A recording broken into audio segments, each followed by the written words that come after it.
एक प्रश्न है यहाँ पे कि एक एक ही मंदिर में अनेक देवी देवता हो तो क्या वह मंदिर की ऊर्जा अच्छी हो सकती है? मतलब एक ही मंदिर में अगर अलग अलग देवी देवता होते हैं, बहुत से ऐसे मंदिर होते हैं, तो क्या उस मंदिर की ऊर्जा अच्छी हो सकती है? तो इसका सीधा उत्तर है हाँ, होगी। जरूर होगी। देवी देवताओं में जो प्रधान देवता है या फिर देवी है, वही उनका उस मंदिर का संचालन करेंगी, मार्गदर्शन करेंगी, ऐसा होता है। और वहाँ की ऊर्जा बहुत अच्छी होगी, कोई चिंता नहीं।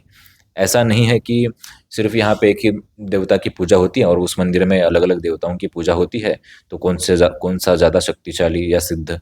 दोनों भी शक्तिशाली, दोनों भी सिद्ध। ठीक है। तो इसमें कभी भेद नहीं होना चाहिए कि हम किस मंदिर में जाए, जहाँ पे ज्यादा देवी देवता है वहां पे, या फिर जहाँ पे एक ही देवी देवता है वहां पे। इसमें कभी भी गलती से भी भेद मत करो। ठीक है। साथ में एक दूसरा प्रश्न ले लेते हैं।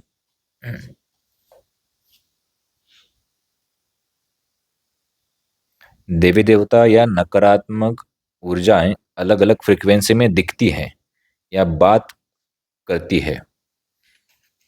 जी हाँ, इनकी फ्रीक्वेंसी अलग होती है, इनका स्तर, इनके आयाम, इनके डायमेंशंस अलग होते हैं।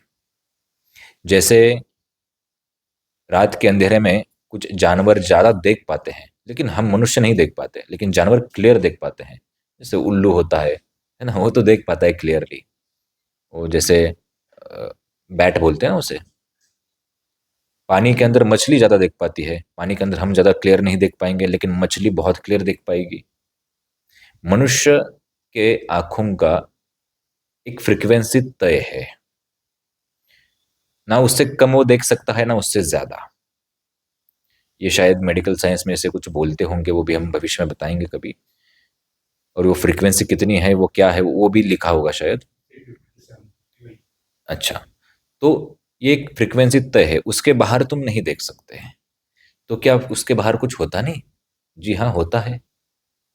ये हमारी पृथ्वी ऐसी ऐसी है कि यहाँ पे अलग अलग डायमेंशन पहले से ही चल रहे हैं। अगर हम यहाँ पे बैठ के आपको देख रहे हैं, तो इसके बीच में, अगर आप हमसे 20 फीट 10 फीट दूर है ना, इस बीच में कितने तो और दृश्य घटित हो रहे हैं जो कि हम नहीं अपनी आंखों से देख पाते, बिल्कुल नहीं। और मन से सोच नहीं पाते, क्योंकि मनुष्य का स्वभाव है दृष्टा, है ना। जो दृश्य से देखे वही सोच पाए।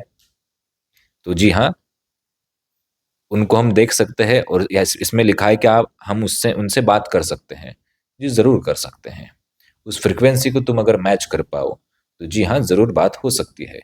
तुलसीदास जी ने हनुमान जी से बात की थी, तो क्या वो गलत था? सही था। वो झूठ था? नहीं था। अपने यहाँ के महाराष्ट्र का हो या फिर भारत के कितने भी ऐसे बड़े बड़े साधु संत हैं जिनके सामने प्रत्यक्ष भगवान आके उपस्थित हुए थे, वो उनसे बात कर पाए। क्या वो सब लोग झूठे थे? नहीं, ऐसा तो नहीं हो सकता। कोई तो सत्य बोल रहा होगा ना इतने लोगों में से। तो जी हाँ, उन फ्रिक्वेंसियों को हम मैच कर पाएंगे, लेकिन मनुष्य स्तर एक लिमिटेड है। क्या उस स्तर को हम बढ़ा सकते हैं? जी हाँ, बढ़ा सकते हैं। मेडिटेशन करके, ध्यान करके, सर्वप्रथम अपने मन को नियंत्रण करके। इन बातों को ध्यान में रखना चाहिए। तो जी हाँ, उनसे हम बात कर सकते हैं, उनको हम देख सकते हैं। अब आप बहुत से लोग ये बोलेंगे, तो फिर ये लोग मदद क्यों नहीं करते, तो फिर ये दुनिया में इतना हाहाकार मच रहा है, इतने पाप ये हो रहे हैं, वो हो रहा है, तो फिर ये लोग मदद क्यों नहीं करते? हर मनुष्य का, हर योनि का अपना अपना अलग कर्तव्य है। जैसे चींटियों की दुनिया है, उनमें भी एक राजा होता है, रक्षक होते हैं बहुत सारे, ऐसे हमने देखा है ना। वो डिपार्टमेंट अलग होता है उनका। जो रक्षक हैं, उन वो अलग होते हैं, उनका शरीर का आकार अलग होता है। जो राजा और रानी होता है, उनका शरीर का आकार अलग रहता है ना। उनमें भी गुरु होते हैं, मार्गदर्शक होते हैं, सब होता है उनमें भी। चोर होते हैं, सब होते हैं। अगर मनुष्य चाहे, हम चाहे, तो उनकी दुनिया बसा भी सकते हैं, उजाड़ भी सकते हैं, है ना। अगर हम चाहे, तो उनको इतना दूर भटकने की आवश्यकता नहीं भोजन के लिए। हम चाहे तो उनको प्रतिदिन जितना खाना चाहे उतना दे सकते हैं। दे सकते हैं ना। पानी दे सकते हैं। उनके लिए जो रहने की व्यवस्था वो करते हैं, उनसे बेहतर व्यवस्था आज हम बना सकते हैं, टेक्नोलॉजी है हमारे पास। लेकिन हम क्यों नहीं उनके जीवन में इंटरफेयर कर पा रहे हैं? अलग अलग योनि के अपने अपने कर्तव्य है। जिस योनि में हम हैं उस योनि के कर्तव्य हमें ही पूर्ण करने होंगे।